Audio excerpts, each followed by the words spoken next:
Episode 6, Entrée. Story by Kai-Yu Wu, teleplay by Kai-Yu Wu and Brian Fuller, directed by Michael Reimer. We are introduced to Dr. Abel Gideon, a murderer, ex-surgeon, and inmate at the Baltimore State Hospital for the Criminally Insane, passed out in his cell only to be taken to medical where he brutally murders a nurse. Will Graham and Jack Crawford visit the BSHCI and meet Dr. Frederick Chilton, who explains that Dr. Gideon claims to be the Chesapeake Ripper.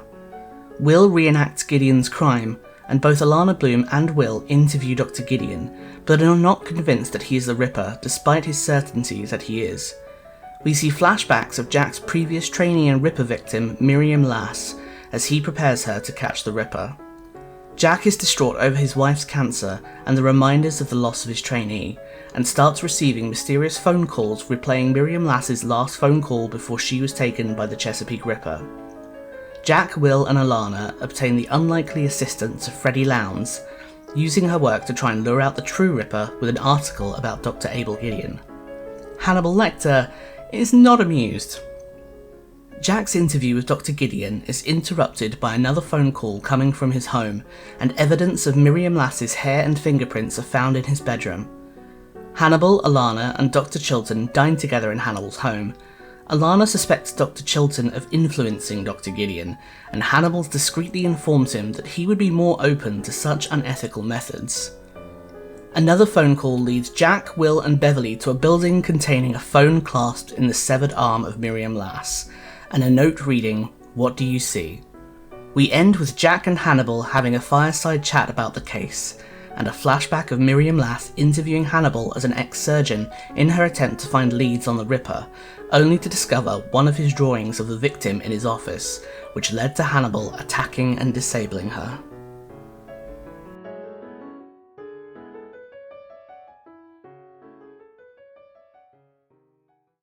Welcome to Fate and Circumstance, a Hannibal fan podcast, where I, an hyperfixated weirdo, introduce my two beautiful friends to my favourite TV show. I am your host, Felix Fanfaron Fern, and these are my co-hosts. Hello, it's Melisa Suzan.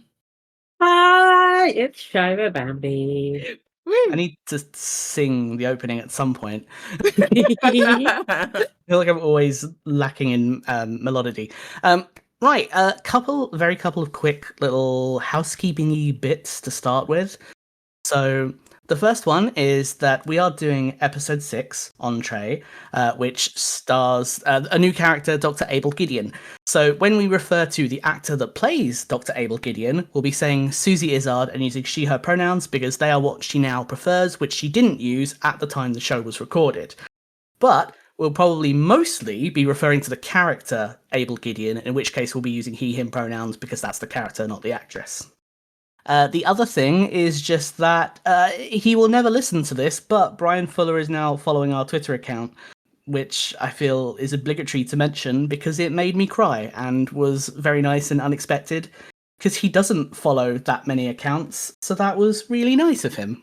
Hi, big fan! Big fan. Hi. And you never know, you might actively be listening to our podcast.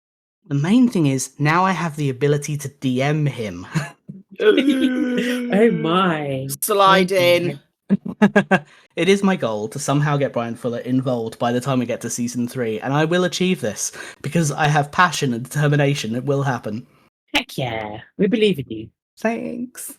So I'll start off with the same question I always ask. How did you find the episode? Also, apologise if you hear a cat screaming in the background. I love the episode. Oh my god, it was so cool to kind of finally get to see Hannibal in action as less than the suave, charming individual that he is, in more of the angry boy killer that he is, which weirdly still comes off as suave and charming to me. But you know, I'm a bit weird. Still sexy. It was sexy, and also loving to meet new characters. And also, Freddie Lowndes is growing on me. Freddie Lowndes is actually growing on me. She's so much smarter than she came off as. I still need convincing. Yeah, you still need kids with them. Right, I leave it to Melissa to say. Cool, if you think about it now. I think this one was also another bit of a difficult watch in terms of graphic stuff, and I think it was quite a heavy one. Like, what's his name? Will. God, just left me for a moment. Yeah, Will, when he sort of went into his thing of trying to figure out what happened and everything, even he was like crying afterwards and just very like, whoa, like that was quite a lot. So I feel like I feel that about the episode in general. It was quite heavy. There wasn't really a lot of like comic relief in it at all. So it was quite a heavy episode for me. Still really enjoyable. Very much was sucked into the story and everything, developing the recording, phone call things and everything. I was very like sucked in, but it was definitely still like a bit of a hard watch for sure. But one of those where you want to look away, but you can't, like I said before. It was hectic intense, and Yeah. despite the jokes me and Felix were making about how hot Will was during some of the scenes, it was definitely intense. I'll go straight towards this then. I was going to bring this up a bit later, but as we're on it anyway, I would say that this episode is probably by far the most brutal in terms of a specific kind of violence. There are other later episodes with quite graphic violence, but we've spoken before, and I've mentioned early on when we started doing this podcast that Bryan Fuller chose to try and avoid violence towards women. This episode is brutally violent towards two different women. So I consider this episode the outlier.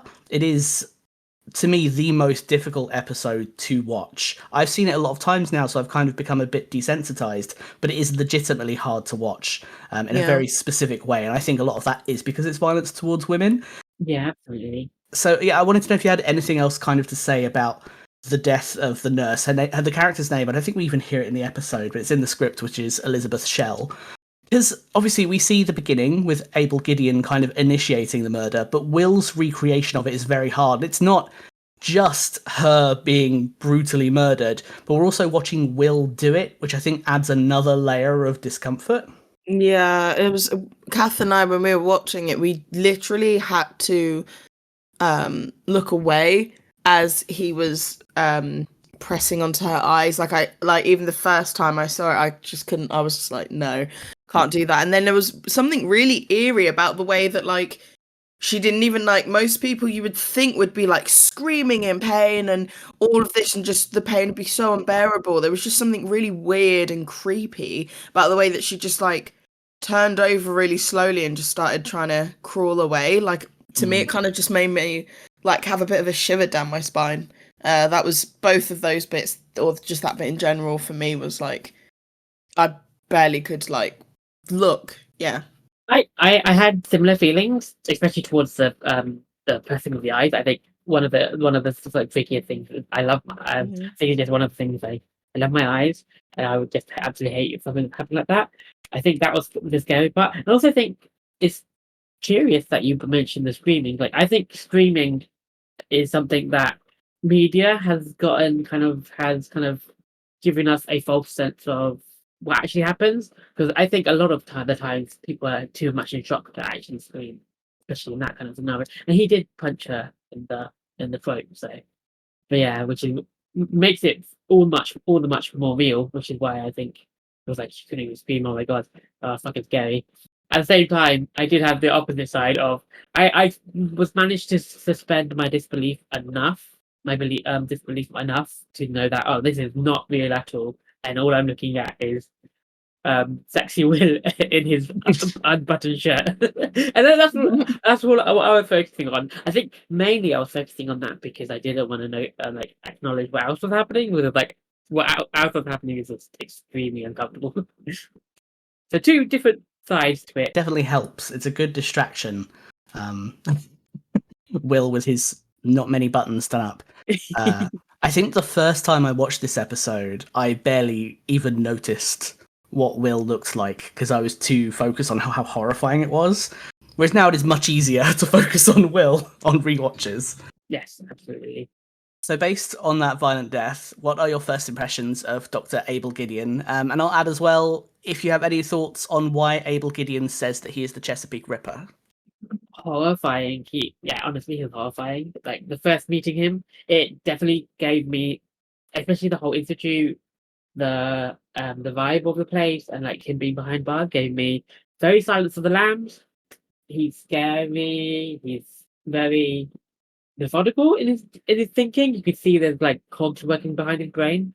And also, just to mention again, Susie Izzard playing him absolutely rocked it. She is an amazing actor, and we trans people have such range, and just oh my god, the fact that she can play such a creepy, almost Hannibal like in creepiness and eeriness. It's just amazing, and honestly, yeah, my first impression was horrifying, and then also I'm like, similarly, I think with Silving up, I'm curious as to why he says he's a job speak with Ripper. I am curious because I'm like, Also, I'm just gonna bring up Cannibal Ring. Maybe Abel Gideon is part of the Cannibal Ring that I keep mentioning Every time. Every time. I think he's clearly covering for something. Like I don't think like as much as I feel like they want to put a certain stereotype of like, oh, these people have a mental illness, so therefore they don't know what they're doing. Like they had what brain? They had people had conversations of like, oh, maybe you put this into his mind that he was the Ripper and all of this stuff, and it's like, no, they're so much more clever than that. Like these people were serial killers or did like really meticulous crimes. Like they are extremely clever. So I feel like he's just covering for something or someone or both. I think he's just trying to take the fall to sway everything, like and manipulate the situation from being in the place that he is, which is literally confinement, and he can't do anything out himself. Yeah, so I think it's just like a big plan. That's part of a bigger plan. Yeah, that's it. One of those. I find it interesting, like referring to Dr. Gideon as creepy, which I agree. Dr. Gideon is creepy. I don't know if it's kind of the other psychopathy angle of manipulation, but I find Dr. Abel Gideon incredibly charming, which no one else has said. I also find that. I think I said it earlier, but I'm not sure I forgot to say it again. As I say, I wonder if it's the psychopathy thing, the idea of like someone using charm to manipulate people. Because he's incredibly playful in the way that he talks, which I think has the two sides of being both endearing and, given his position and who he is and that he is a murderer, very weird and therefore off-putting and creepy. Absolutely. You have the whole thing that psychopaths and cult leaders are charming, and that's how they kind of lull you into a sense of false. Hannibal. Yeah. He's kind of like a more playful version of Hannibal. Instead of being very suave and sophisticated, he's a little bit naughty and a little bit cheeky, far more so than Hannibal, which I quite enjoy. He's not quite the anti-Hannibal, but he's like almost like a parallel universe Hannibal in the way that he acts, kind of. Absolutely, yeah. That is a very good way of describing Dr. Gideon. I wanted to refer to one of the lines that he says. So one thing I haven't done with this podcast is point out direct quotes or scenes or references to the books. And the reason for that is because I would be here all day. So the show takes things from all three books. I think it's three books. Pretty sure it's three books. Silence of the Lambs, Red Dragon, and Hannibal Rising. It takes lots of bits and pieces and sometimes kind of mixes them around. So it'll give dialogue to different characters or scenes to different characters. But there's one particular one in this episode. It's probably the only time, there might be a couple of other times, but the only time I'll mention a direct reference from the books. Because for some unknown reason, I always think about it whenever I watch it, which is Gideon's, because it's so weird as well compared to like the rest of the show. It's so out of the blue. When Gideon says to Alana, when she mentions a Rorschach test, he says, well, if you're going to show me those pictures, maybe you should put a blood pressure cuff to my genitals. I find it gives a much truer gauge of reaction. Because that's very weird. That was very weird, and yeah, it didn't. hit as weirdly when he said it. Like you said, it felt charming, weirdly charming instead of weird, which I should have found it weird. I think the reason that it's inexplicably charming is it's a thing that Hannibal Lecter does in the books, who is incredibly charming. So the quote from Silence of the Lambs, it's from the very first chapter, is someone saying, "It's ridiculous, you know. Lecter's a psychiatrist and he writes for the psychiatric journals himself. Extraordinary stuff. But it's never about his own little anomalies. He pretended to go along with the hospital director, Chilton, once in some tests, sitting around with a blood pressure cuff on his penis, looking at wreck pictures. Then Lecter published first what he'd learned about Chilton and made a fool out of him." Which also gives us a little bit of a hint towards Hannibal's feelings about Dr. Chilton as well. Wow, that is curious. It's very interesting. It's very interesting. That is really cool. Cool. Yeah. The only thing you really need to know, which you already know, is essentially in Silence of the Lambs, the roles are kind of reversed. Instead of Dr. Gideon being a patient in the Institute, it's Hannibal Lecter. Yeah, exactly. Yeah, That's why it gives very, very Silence of the Lambs. And I don't remember much of it, because I'm glad I don't, because otherwise I'd have spoilers for Hannibal. Yeah, but I remember the vibe it gave off, and that's what this episode very much did with Abel Gideon. One of the big things is the corridor, going down the corridor with all of the different patients in their little cells is very reminiscent of the Institute in Silence of the Lambs, with Clarice walking past the different patients until she gets to Hannibal Lecter. So it's the BSHCI, or the Baltimore State Hospital for the Criminally Insane, which is an incredibly important building in the stories and will come back quite a lot for that reason. And yeah, is Will going to be in it? I'm not going to tell you anything. Eventually, Will's going to be stuck in the criminally insane place. He's worried about it. He's definitely very worried about it, which I think it's another big kind of red flag as to Will worrying about what the fuck is going on in his own head at the moment. Yeah, absolutely. I mean, it doesn't help that Dr. Chilton is also incredibly interested in Will. I feel like everyone's interested in Will, and correct. Completely utter assholes about it. Like, stop being so mean to my boy Will. Excuse me. He's so targeted. But that leads on well to my next question. What are your first impressions of the head of the BSHCI, Dr. Frederick Chilton? Fucking weird. So weird. Like, really weird. What's weird about him? Oh no, it just looks funny. Nah, he's just very hung up on being insistent that they have the Ripper and that it's him, so I feel like he's probably in on something. I don't think he's innocent. I think he's very, very suspicious. I do not think he is... Yeah, I don't think he's an innocent man. I think he's a part of something, whether it's Hannibal's ring or something of the latter. Cannibal ring. Yeah, I think there's something up with him, for both of them. all of them are weird and sus, and they're all hiding something. Well, I think everyone's hiding something. Covering for Daddy Hannibal. No, I don't think Dr. Chilton himself would catch anything from Dr. Hannibal. I think he's as what's the word for it? He's as pretentious as Hannibal. Yes. But I don't know why. I don't like when Dr. Chilton is pretentious, but I love it when Hannibal is pretentious. I don't know why. I think it's the charm of Hannibal. Yes. Of Dr. Lecter. And whereas the charm kind of rubbed off differently with Dr. Chilton. I think he's a bit too pompous. He's a bit too sure of himself.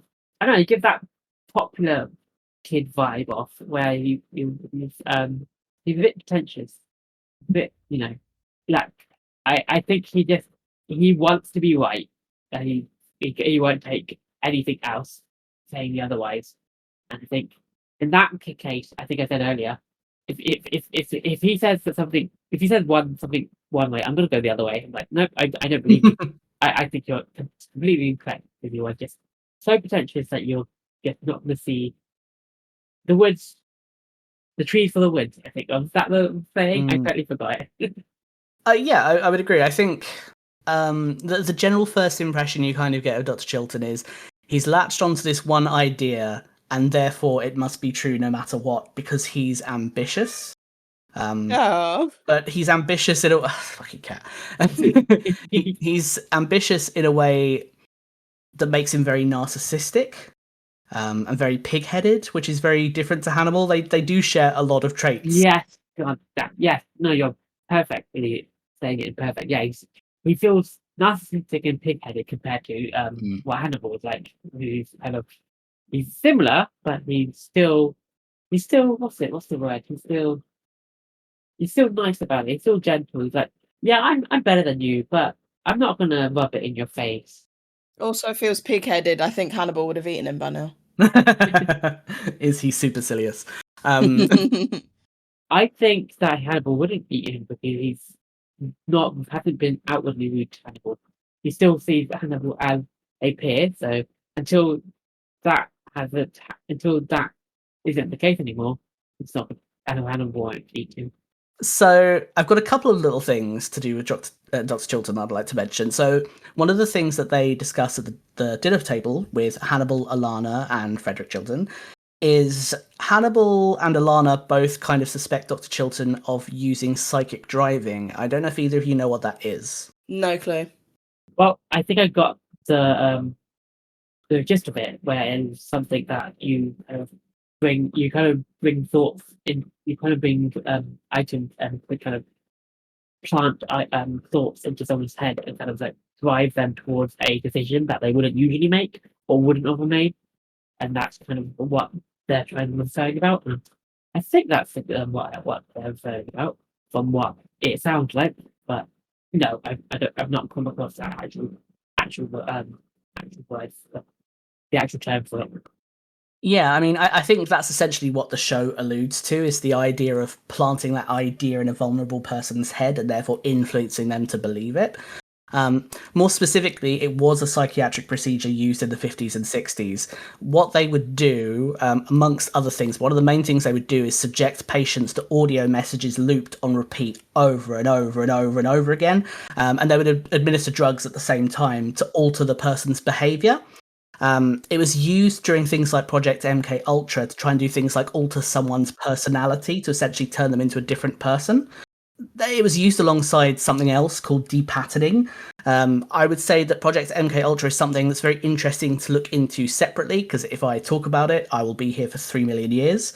However, if you do look up MK Ultra, be aware that it is very difficult to read about because it is a horrible real thing that happened involving hundreds of illegal human experiments. So that gives you a little inclination as to how unethical psychic driving is. Okay. Oh god, that is even. Well, that makes me dislike Dr. Chilton even more than I do already. And also makes me question why Hannibal said that in for some reasons it would be acceptable or needed or. Yeah, well, Hannibal again.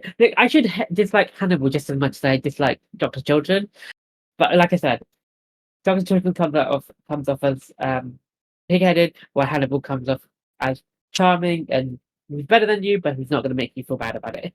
Even with the horrible things that we know Hannibal has done and now have even seen, the show is set up in a way to make us root for Hannibal and not root for Dr. Chilton. But you're absolutely right in that there are alarming similarities between them both. Yes, such alarming similarities. I'll ramble a little bit more about the dinner party scene, because there's just a lot of interesting stuff happens in that dinner party scene. So we'll start off with the meal. So when we started doing this show, I didn't talk about the meals that much, and then in the last kind of couple of episodes I started to talk about them a little bit more. They've become a bit more central to the episodes as well. So I'm gonna love it. I will aspire to talk about the meals a bit more because that feels appropriate to Hannibal and all the hard work that he puts into them. Mm-hmm. So this meal is, according to Hannibal, inspired by Auguste Escoffier. It is long d'agneau. Oh, I hate that word. I hate the word d'agneau. Papillote, served with a sauce of duxelle and oyster mushrooms. So long d'agneau is just lamb's tongue. En papillote means that the tongues were steamed, so en papillote is the process of steaming. Yummy. Melissa knows more French than me, so she'll know that better than I do. No, you got it right. You all got. Hell yeah. I Papillon. don't know what I was saying. My mouth was like running, and I was like, just stop. Papillon's one of the few words I can say. Nice. I don't know if either of you know what a duxelle is. No. Have you ever had, or do you know how beef Wellington is made? Yeah. So, you know, there's like the weird yeah. pasty mushroom thing around the meat, in between the meat and the pastry. That's a duxelle. Is it chopped mushrooms? Yeah, basically. It's a mince of mushrooms, onions, herbs, and black pepper that's then sauteed in butter, sometimes cream, and then reduced into a paste. So it's a little bit weird to me that it's described as a sauce in this meal, and you even see it on the plate. It's not really a sauce; it's more like just a little side of mushroom paste. But also, because I'm such a nerd, Hannibal says that he picked the oyster mushrooms himself, and I spent far too long Googling to try and find out if you can pick oyster mushrooms in Baltimore. And you can! They are both farmed and wild, so he could have picked his own oyster mushrooms. That's cool. I love oyster mushrooms. Sorry. Oh, they're great. No, they are oyster so great. mushrooms I need to go foraging for oyster mushrooms. yeah, she'll go mushroom foraging. I miss foraging. One of the things Dr. Chilton mentions is that Romans used to kill flamingos just to eat their tongues. This is true, and kind of gross. They were served in a dish that also included pheasant brains, parrotfish livers, and lamprey guts.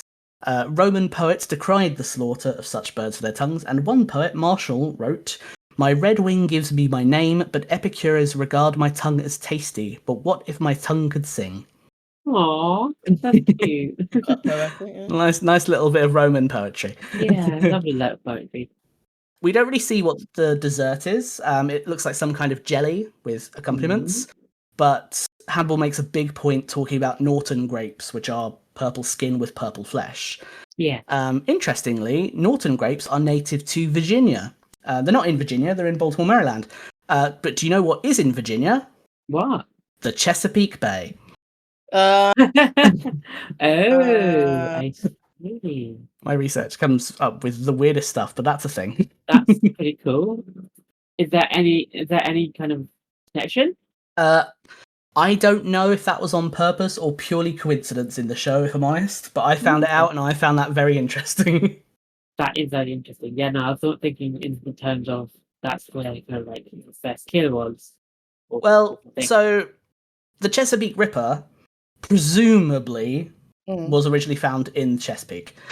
Chesapeake Bay is the largest estuary in the US in Virginia. So, which is interesting as well, actually, because although it's in Virginia and Wolf Trap, where Will lives, is also in Virginia, is about an hour away from where Hannibal lives.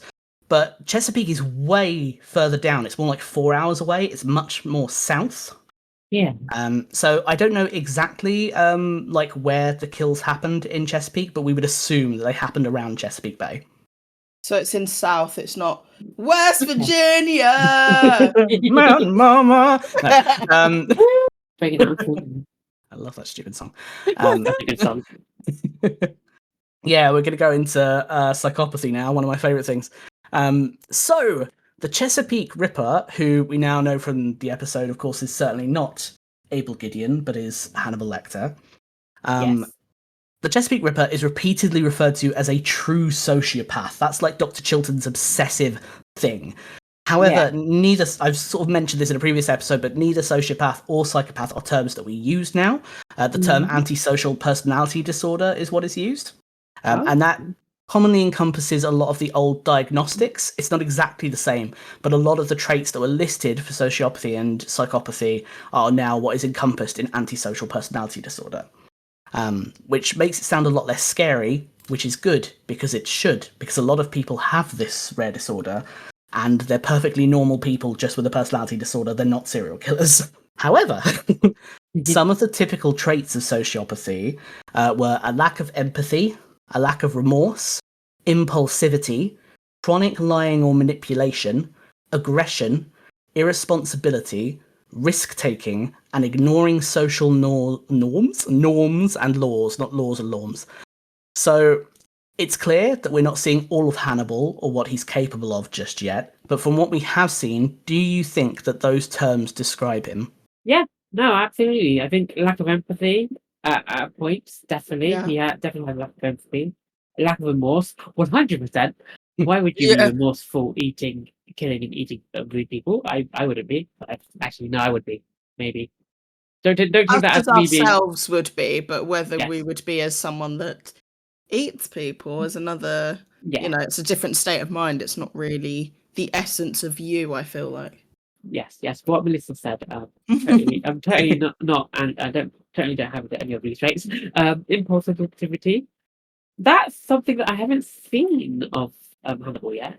Chronic lying and manipulation, 100%. Lol. Aggression, Yeah. yes, they Hannibal's have would say. aggression. Cute aggression to Will. Yeah, cute aggression to will, yeah. Irresponsibility, that's definitely. I don't think they're irresponsible or they're risk-taking or they ignore social norms and laws, really. Maybe they do Well, I a think little bit. murdering people is kind of ignoring social norms Oh, and yeah, laws a that's bit. But yeah, no, they are quite a lot of these. If I could say, are they all of these? Don't think so. Maybe we just haven't seen enough yet. But yeah, No, literally, I agree. Like the exact same thing.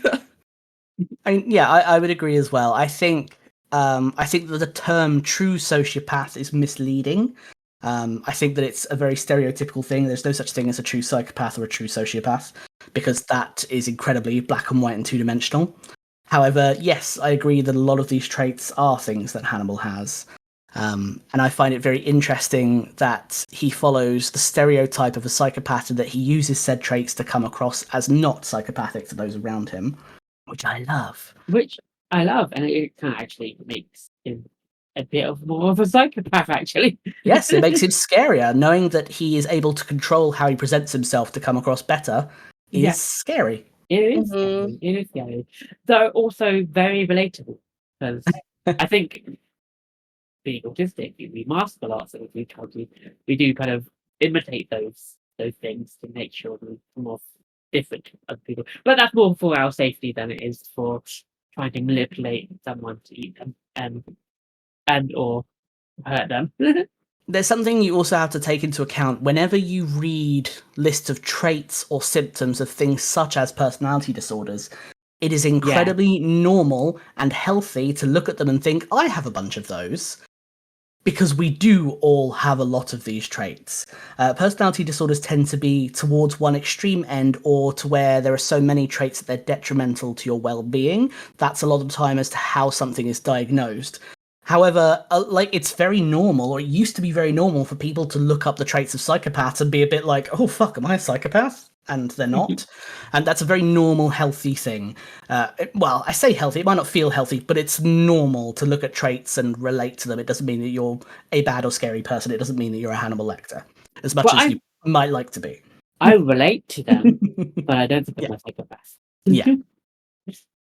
And Maybe again, I am, but I don't relate to well, I would argue that that's a form of empathy. Yeah. So there's that as well. Oh yeah, am I Will? Oh my god, am I Will? Are you Will? Oh, Will. Well, is that you? I'm kidding. So, mentioning psychopathy, I wanted to talk a little bit about the conversation between Will, Jack, Alana, and Freddie Lowndes, because she mentioned, well, they all end up talking about the list of psychopathic occupations.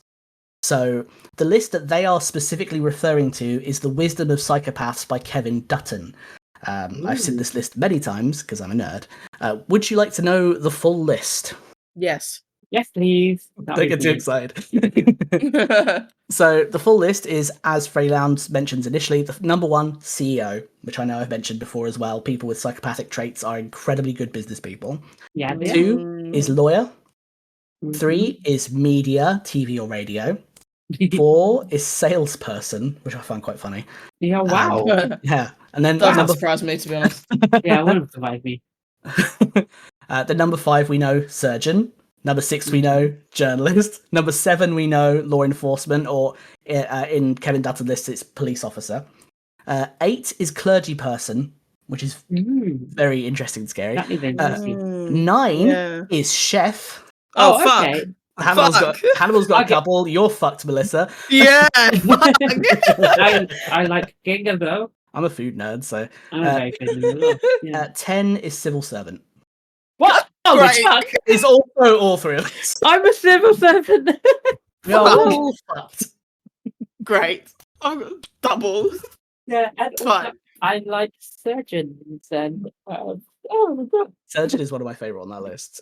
Yeah, I like It's one of the scariest. Yeah, big time. yeah, I like scientific pathology and Yeah, definitely the thought of cutting into people, but not for this kind of not thing. in a More, weird way. not in a weird way, for learning about bodies and like and for people who offer their bodies to us, not in a weird way. Would you like to know the opposite of this list is that he also wrote a list of the least psychopathic professions. Oh yes, please. Ah. So the least psychopathic is 1, care aide, 2, Aw. nurse, Aww. 3, therapist. What? Oh, nice. Okay, 4, so I. Oh, but yeah, what? Hannibal's got everything going. 4, craftsperson. Which I love the idea. People who do crafts is That's very harmless. cute. Yeah. That's cute. 5, beautician or stylist. Very chill. That 6, was very chill. 6, charity worker. Aww. 7, which I don't agree with, which is teacher. No, I don't agree with that either. Yeah, neither do I. 8, creative artist, which I would argue is also Hannibal. Yeah. 9, doctor, which is interesting contrasted with surgeon. Yeah. Again, I would probably disagree. And then 10, accountant, who are far too boring to be psychopathic. I think boring enough to become psychopathic. No, I think some of those are wrong. And I also think it's kind of going back to our earlier conversation where Hannibal kind of uses things to make him seem less psychopathic. So as in him being these professions as well. Can I mention something that I learned earlier this Please week? do. Oh. So doctors are considered doctors. However, surgeons are considered misters. And the reason why doctors have a Hippocratic oath to do no harm. However, surgeons also do harm, so they revert to Mister when they become surgeon. And I always think that's really cool. Interesting. Why are consultants misters then? I can't remember. I think for me they were. And like I had this information is because the higher up you go, Mister is below Doctor, but Mister is also above Doctor. And some people get Mister and get really upset when you call them Doctor, going, "I didn't work my ass off to be called Doctor when I'm Mister now." Yes. Yeah, it is interesting that when you then have consultants who are higher up and not doctors, yeah. Maybe I'll ask my doctor friend at some point if she's got any input. If she has anything interesting, I'll bring it into the next episode. Oh, that would be brilliant. Yeah, because of course she is a female doctor and therefore often gets not treated or spoken to as a doctor. Annoying. Very common. Yep. So I wanted to ask you, how do you feel about Jack Crawford's treatment of Miriam Lass? Because, do you think that he's dooming Will Graham to the same fate? Because he treats them very similarly, right? It's like it's his new, definitely Will is his new Miriam for sure. And it kind of, once sort of like learning about this through this episode and going through it, you kind of really understand why Jack is like this. I think he has this sort of attachment style with people that he cares about. And I think even before, all the things that unraveled with him and his wife, I think you could also tell that they were maybe like a little bit here and there before, like maybe a little bit distant, or like just maybe getting to a point in that like a long-term marriage of just like, I think he just latches on to, I feel like he is showing something of like latching onto people he cares about and just being very persistent in things going a certain way. I don't know. I feel like he's so protective over Will, and like see it even more now. Learning about Miriam. Yes, I agree with Melissa in terms of how Jack is treating both of them. Jack has one goal, and that goal is to find and bring justice to those who have been killed by these killers. And I think anyone in his way is just a pawn for him to use. And it's very, very telling that law enforcement is high up on the list of psychopaths and killers. The fact that Jack is almost very similar to Hannibal, very manipulative in his stance, and will use people maybe for a better reason, but still comes off as quite dark and uncaring, a lack of empathy, a lack of remorse. Maybe he feels remorse now, but at the time he probably didn't, and very impulsive, like, quite aggressive. He's quite aggressive towards one another. So yeah, like bringing up my whole first thing that I mentioned back in the episode 1, two sides of everything. And it feels very, very two sides of every coin. Is you've got Jack and Hannibal, Hannibal and Dr. Chilton, Will and Hannibal, Drac and Will. Everything is like, two sides of everything. And it's really cool. It's really cool to see. It's really brilliant. And yeah, absolutely. It was absolutely kind of cool. It was cool at the same time. It was like, oh god damn it, Jack, why are you doing the same mistake again? I hope you learn from what has just happened to yourself with the whole recordings, and give a bit more of a break to Will. Maybe not.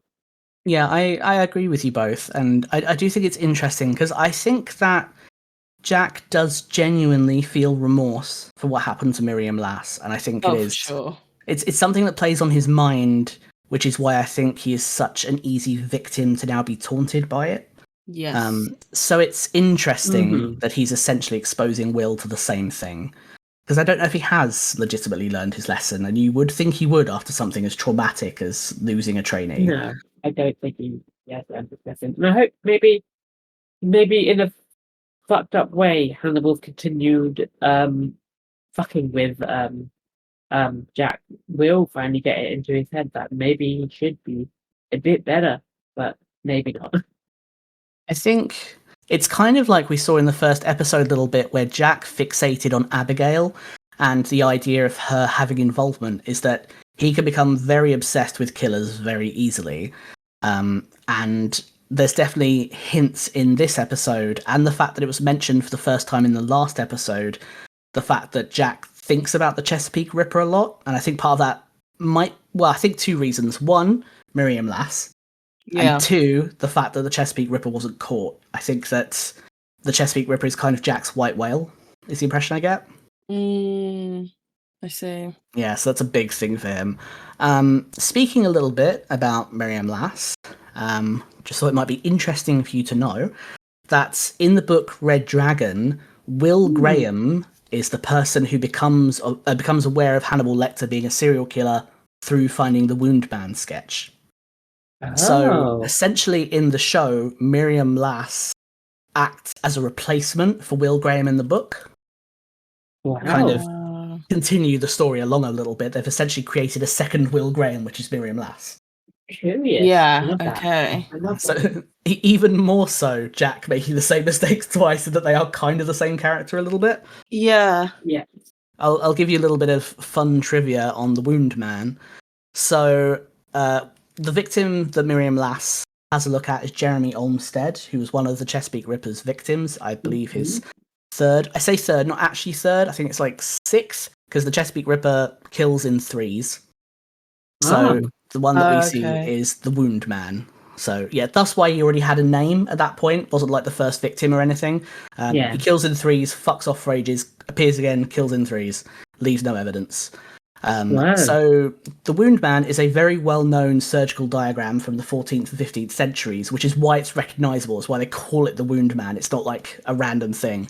There have been loads of different versions of it across time. It's supposed to act as a table of contents for different wounds and diseases and how to cure them. So normally you'll have a picture of a body with loads of things sticking out of it. In this specific Jeremy Olmsted version, it's just actually wounds. So it's different instruments into the body. And that's what Abel Gideon copies to the best of his ability with the nurse. In the actual version of the Wound Man, there's also things like weird ailments. Like one of them, in one of the early versions, was like a spider bite and stuff like that. And then there'll be... on another page, there'll be a list of how to cure the ailment or the wound. So I didn't note this down, so I can't remember it exactly, but I was very amused that one of the examples I managed to find was a wound that could be cured with dragon's blood, which is a type of plant extract, which I just found interesting because red dragon. That's pretty cool. Yeah, I'm looking at the images right now, like the broken bones and things like that. Yeah, there's loads of different versions of it because it's been used over so many hundreds of years. So I'll include it in the notes, but I put in our chat the Jeremy Olmsted version. The image that I've put in our Discord chat is the actual prop from the show. So that is, which is why you can see Hannibal Lecter's lovely little signature in the corner. Yes, yeah, that's really cool. They sold all of his sketches, which is very cool. So you can find lots of them. Oh, that's brilliant! I wish I could grab one. Yeah. Alas, we had to get into it so many years late. Yes, we did. Did who drew him? Was I don't know who the original artist is actually. Oh, brilliant! I'll see if I can find that out at some point because I'm not sure who did the actual sketches in the show. Because I'd love it if it came out with Mads Mikkelsen doing the actual drawings. I was like, so many talents, man of many talent. That would be great. You do see him sketching quite a few times in the show at various points as well. Because so this version of the Wound Man is specifically, I think, meant to look like Jeremy Olmsted as well. So it wouldn't be unusual for an ex-surgeon who is also into art to do a drawing of the Wound Man. Is it a red flag? Yes. But the fact that it is specifically the Jeremy Olmsted version of the Wound Man with the exact instruments is why it's an immediate thing to Miriam Lass. That's really cool. Yeah, no, that makes sense. So last week we had a chat about how we think that Hannibal Lecter kills his victims. Yeah. From this episode, we've kind of seen a glimpse into that. So what are your thoughts now? I thought it would be so much more theatric. Well, remember, we see him with Miriam Lass, but remember Jeremy Olmsted. Oh, yeah. One is very theatric. Yeah, one is very theatric. Maybe it's ones that he's looking to eat. Maybe he's not planned to eat. Miriam Lass. It was just like something that he had to do at the spur of the moment, so he doesn't get caught. So yeah. Yeah, I mean, I would say that Jeremy Olmsted is what the show will refer to as a tableau. Which is an elaborate artistic display of a corpse. Yeah. Which we've also seen as well with, is it not Elise Nichols? Yes, Elise Nichols. No? One of the first episodes, the copycat murder tableau. Yes. Yeah. There was, of course, the other note about Jeremy Olmsted that Miriam Lass speaks about with Jack, which is that his organs, his like vocal cords were like severed whilst he was still alive, so that he couldn't scream. And it's mentioned in the first episode with the copycat murder that her organs are removed while she's still alive. Damn! What to make it keep it fresh? Well, is that it, or is it sadism? I mean, it could be sadism actually. That makes sense. So when we actually see the only time we've seen him actually assault someone, it's very different. It is, yeah. It's very quick. It's very simple. It's very easy. It's maybe at that moment he was sympathizing with the person, whereas he wouldn't sympathize with the very rude person that he's killing and trying to eat. Well, she is essentially Will. Yeah, he is essentially Will. That's true. Sympathizing with the person that's like that person's there at the wrong time, wrong place, and it's just something, found out something that he should have known about. And, maybe it's not something that he wants to actively kill. It's something he has to do at that point. Not sure why I'm empathizing or like trying to help or being nice to a cannibal / killer here, but is Mads Mikkelsen being Hannibal here? But yeah, with the very knowing how Hannibal likes to kill rude people, eat rude people. Maybe the other side is him being very sadistic and killing them in a very like, oh, you're rude. Here's me being rude back to you, to your body, not giving you the peace that you want. Maybe it's also some flavor because fear adds flavor. Apparently, I don't know that personally, but I've heard that somewhere. Well, I want to ask you a question. Do we see him kill her? No, actually, I don't know. No. Yeah, I take it back. I don't see that. So it might be the reason that we're not seeing the performance is because he's disabling her. Oh, That's true. So I want to point out something. I wasn't going to mention this, but then Shaira mentioned it whilst we were watching the episode, and it was a very good point. So I would like to repeat it. Yeah. Which is when they reveal the arm holding the telephone, Miriam Lass's severed arm. Shaira was like, "That's a very good-looking arm for someone who's been dead for 2 years." Holy shit! Does he keep them? I was thinking, because randomly I studied archaeology for like a year, and I was like, Hell yeah. the only way that I know that a body can be like preserved is like in like mud. Mm. And I was like, well, what if he has killed her and has just kept her like body from like heavily oxidizing or like decaying in any kind of way? Or yeah, she's still alive and he's just like ripped an arm off. He also has access to her hair fibers. Yeah. Her fingerprints have been reserved. That's And what I was thinking. Her arm is in When- pretty good condition. Yeah, because when they were like, "Oh, we've got a fingerprint, it matches," I was like, "Did he take her finger off and put it on the phone?" That was literally my thoughts. But on the flip side, wouldn't the TV show reveal that Miriam hasn't been dead for that many years, and that like they would have done altered something, and obviously Will and the lot will find out that no, they're not dead yet. He's not dead yet. The episode has to end at some point, you know. Yeah, that's true.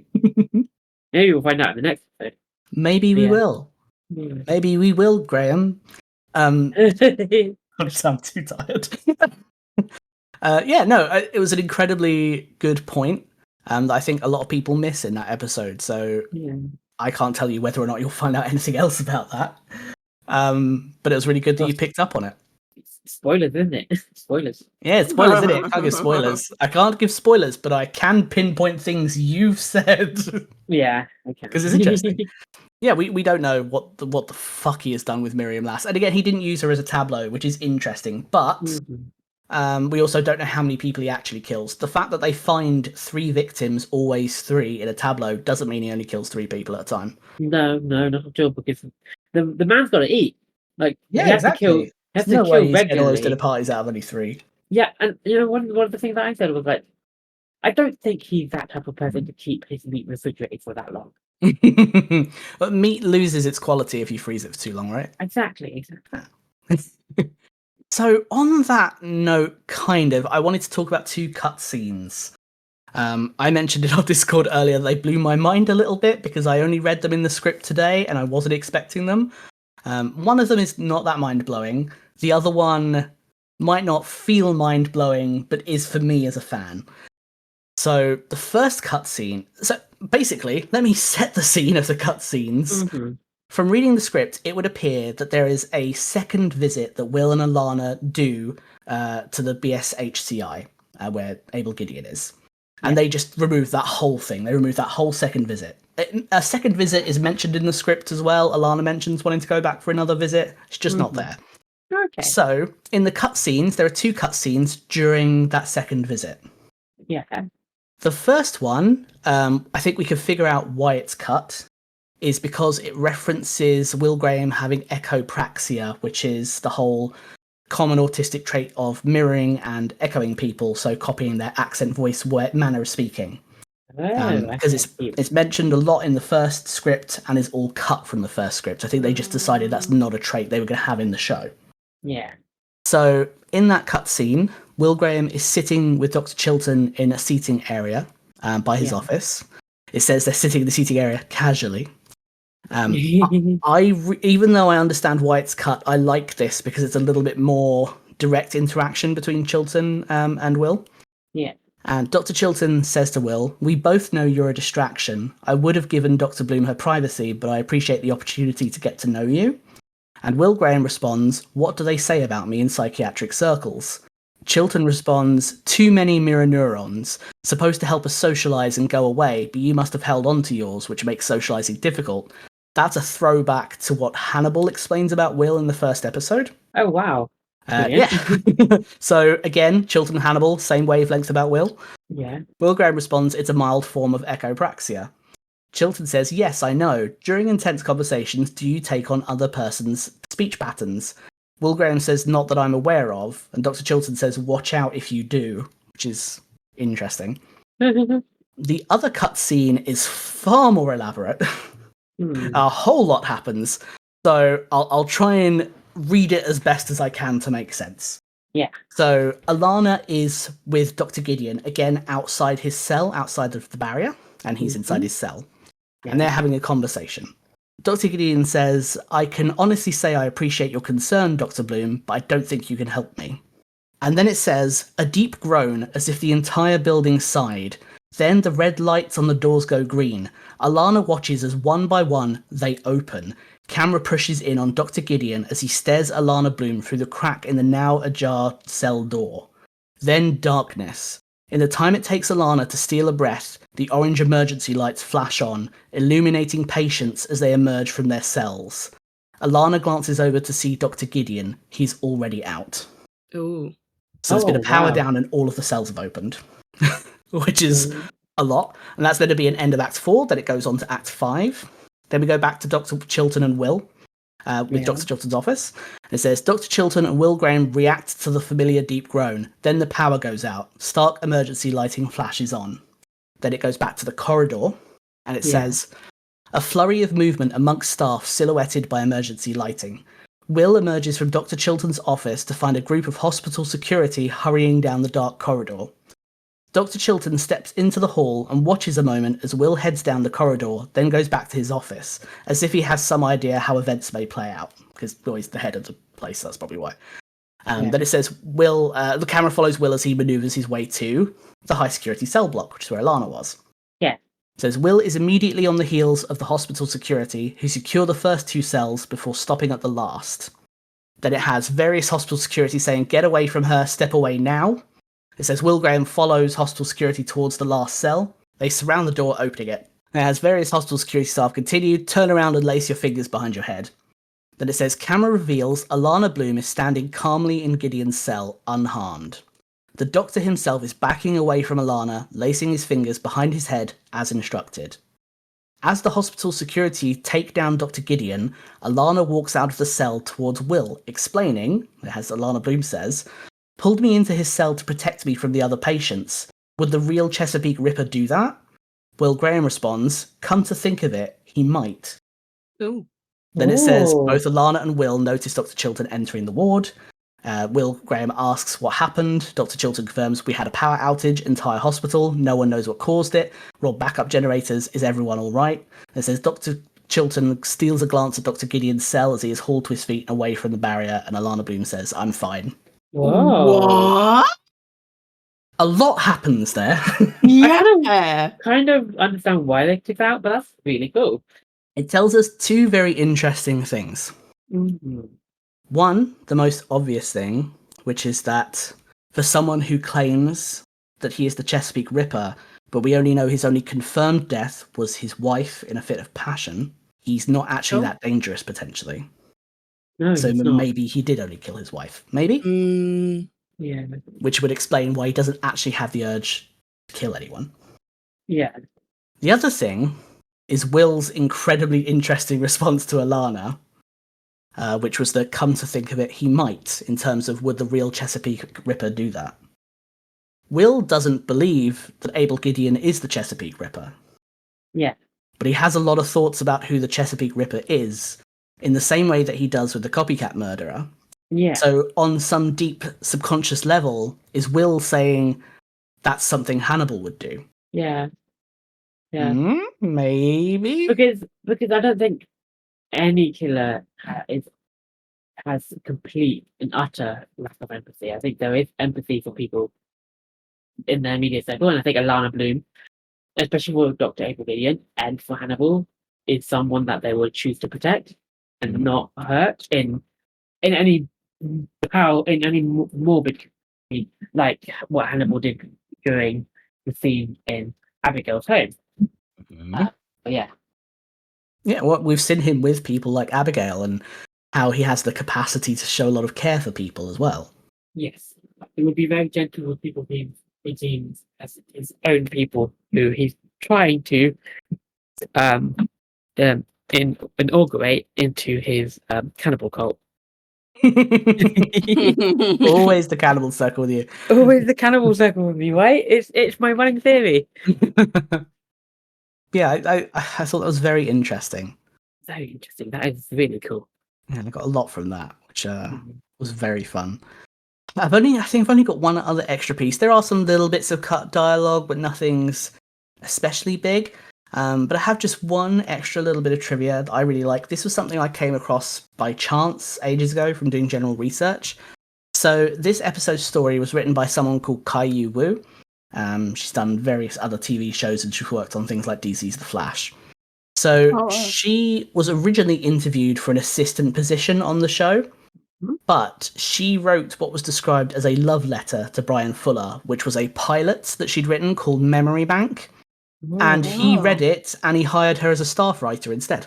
Oh, so good! So freaking good! Right? That is adorable, and I kind of love Bryan Fuller even more. Why am I saying Hannibal? He's the Hannibal man. He created the Hannibal.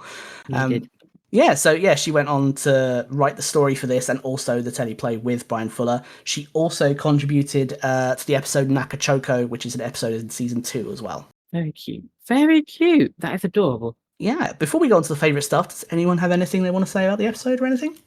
No, I think we covered the episode quite well. I think I really enjoyed this episode. It was both dark, creepy, and at the same time very enlightening. Yeah, lots of thoughts on it. Weird, creepy, scary, unnerving, gross. I want to know more. Sexy? Question mark? No. Oh. Kind of parts of it. I think parts of it. I kind of as a running joke between me and you, Felix. I do just to kind of gloss my eyes over from all the dark bits, the things that would scare me usually. But Whereas I don't. I love it all and I find it all sexy because I'm a freak. Anyway, so who's going first with the favourite quotes and shit this week? I think I went last time. Do you want to go, Melisa? Did you? Okay, fine. I'll shoot. Why not? I'll start actually making a note at some point. I'm going to put it in our chat right now. Ooh. Melisa did quote shit first. There we go. Right, go. Okay, favourite quote. I kind of had 2. It wasn't necessarily I don't know if it was meant to be funny. Again, I find the funny things funny, but I also find not funny things funny. You know when Will is dreaming and he's in the lecture room and the stag starts coming towards him. Sweeney Swag the Nightmare Stag. Yeah, that one. Not the other one, that one. And he's sort of, first of all, it's so funny how he wakes up and he kind of smushes his hand against his face. I thought it was fucking hilarious. And then they just come in and they're like, oh, look like you were dreaming. And then he responds with, I was thinking about something else. What do you mean? What? That doesn't make any sense. What do you mean? It was kind of very much I've literally have just woken up, and you kind of maybe don't say the first thing that you say when you wake up. It doesn't make sense. But he was just I was thinking about something else. It was he had a word vomit. And it's just yeah, this is what I'm going to say now. And then also another Will quote, just because of the way he delivered it as well, where he's like, are you going to get into bed with Freddie Lowndes? No, what? No. I mean, hypothetically, no, not even hypothetically. Why'd you say we're going to get in bed with her? It kind of gave me, those stereotypical old shows of, early naughty shows where they have those detectives and, police officers, and they have those really cringy lines where Jack kind of gives them a little bit where he's oh, well, this is something that's going to wake you up. It kind of gave me that, are we going to go to bed with Freddie Lowndes? And then I kind of have 2 favourite moments, I won't lie. Excuse me. First one is when Jack and Will are first walking into the is it an institute? Yeah, the institute. Institute. Yes, okay. Sometimes I'm not good with choosing the right word, so I'm glad I know what word to choose for that. And Jack's like, I won't leave you here. And then Will straight away, before he's even like barely finished the sentence, he's like, not today. I just thought that was very funny of just like, all right, Will, like, it's fine. Don't worry. You're okay. And then I think the biggest fucking shade of the whole series so far was when little Miss Freddie goes to put her handshake out as if no beef has happened. Like, the history, the past didn't past. And she puts her hand out to have a handshake with Will, and Will's just like, sits down nice and comfortably. I screamed. The scream I scrumped caused the house to shake. I am in a 3-floor masonette, the whole thing shook with my scream, the vibrations coming out of this throat. I was just like, holy fuck! That was so cold! And I just thought it was really funny. And that's probably one of my favourite moments so far in the series. Because that was so cold for Will. I'm done. Yes. Predictions? Sassy Will, we gotta love predictions, yes. I think Miriam's alive. I think Miriam's alive. That's my prediction. That's my true, honest prediction. And of course, obviously, Will in his boxes and gay sex. There we go. I need to make you like a soundboard thing for Oh, please. Please. Yeah, can we take that soundbite? Give me time and I'll make something special for it. Oh no. Yeah. Oh, yeah, sure. Like just gay sex me like a button or like a channel point redeem. Yeah. Sure. Yes, absolutely. Yes. Right, my turn, right? So my favourite quote actually comes from someone I dislike. Freddie Lounge herself. Like, I actually just love this part. I just love this part. So it's just literally her last quote after talking to Will, Alana, and Jack as they were discussing about meeting Dr. Abel Gideon and getting out there that Dr. Abel Gideon is actually the Chesapeake Ripple to Bipper to try to coax the actual Chesapeake Ripper to do something drastic. But it was just, here we are, a bunch of psychopaths helping each other out. Such a good I line. love that. That was a very good line. Very good. Line delivered. Maybe we're all psychopaths helping each other out. Maybe we are. Maybe us be a psychopaths helping each other out doing this podcast. I'll never tell. But I don't know if I didn't even catch now either. I guess my favourite moment comes with Jack and Hannibal. And I know it's a bit sad and it's like we tried to have Hannibal how kind of manipulative and dark Hannibal is, but I just like the fact that kind of the first time we see Jack and Hannibal become more human. Like his wife's involved, his wife's got heavy cancer. It feels more human. It's humanizing him. He's unraveled. He feels like he can't do anything. He can't save her like he would usually do things. I think I don't know. I like that vulnerability, and I like people being vulnerable. Not around serial manipulators and killers like cannibals. It's nice to see Jack being vulnerable. I wish he could be vulnerable with his wife. Bella. Bella. Cute. But yeah, that was one of my favourite scenes. Cool. Predictions. Okay. I'm looking forward to see. I think the next episode we're going to see more of Hannibal being Hannibal, like less charming Hannibal that we've been seeing up until now. We've seen more of a killer side of Hannibal where he's manipulative.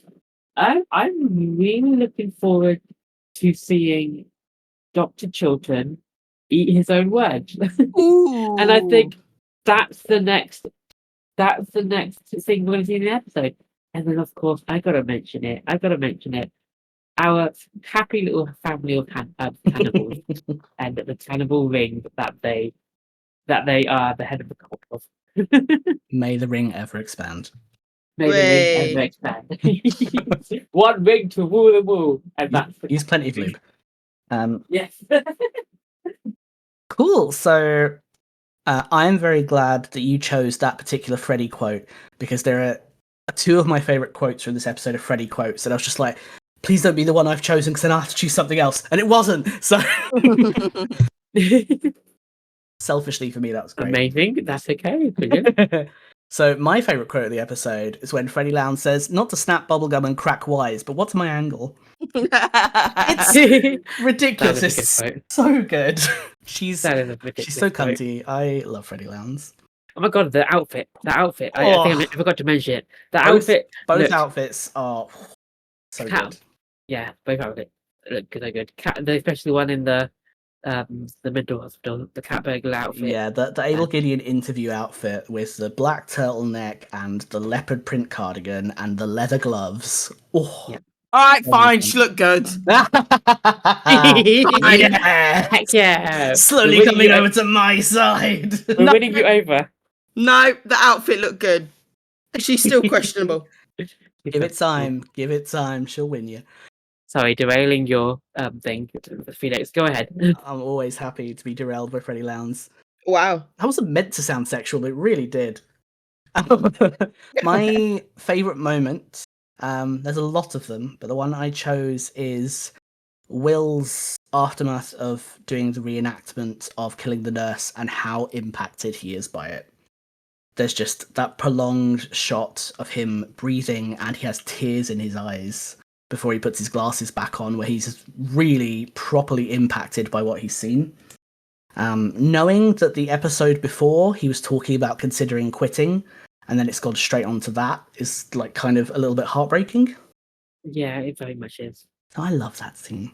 My next episode predictions are that Freddie Lounge and Frederick Chilton will fight to the death so that only one Fred may remain. Oh my god. I don't know. I don't know who I want to win. God, actually, right now I think it's Freddie Lounge. I think I like Freddie Lounge more than I like Dr. Chilton. So I love the two Freds. They are my babes, and I love them so much. Chilton will win you over. Give him time. Give him a chance. Give my little narcissistic prick a chance. Yes, and I like that. Raul Esparza is so camp in this, it's ridiculous. And he only gets camper. He gets so much camper. Heck yeah. I hope he doesn't get so much more pig-headed, though. Well, we'll see. Normally I do my teaser sign-off next. This one, I will say, is pretty poor. I struggled to come up with good puns or much to say about this one. Poor. It's rubbish. She's But- right. Fuck you. I am very, very excited for you to see the next episode, though. Just to ramble a little bit beforehand, because fanboy, you're going to get to meet Bedelia de Maurier, which is incredibly exciting. We're going to have Franklin back, I believe, who is Hannibal's weird, awkward little patient. And also, episode 7, Sorbet, contains one of the most, not so much debated, discussed scenes of the entire first series. Oh, So I am extremely excited to talk about that with you a little bit. looking forward to it. My sign-off is parallels, so many parallels, and Will witnesses Hannibal fist deep. Fate and Circumstance is an independent podcast brought to you by Felix Fanfaron Fern, Melisa Suzan, and Shaira Bambi. You can find and follow us on Twitter and Tumblr at HannibalPod. We are fans of the show NBC's Hannibal and do not own the rights to any of the materials discussed, merely appreciators. The music used in this podcast is Tchaikovsky's Op No. 40 Waltz by Kevin MacLeod, licensed under Creative Commons by Attribution 4.0 license. Thanks for listening.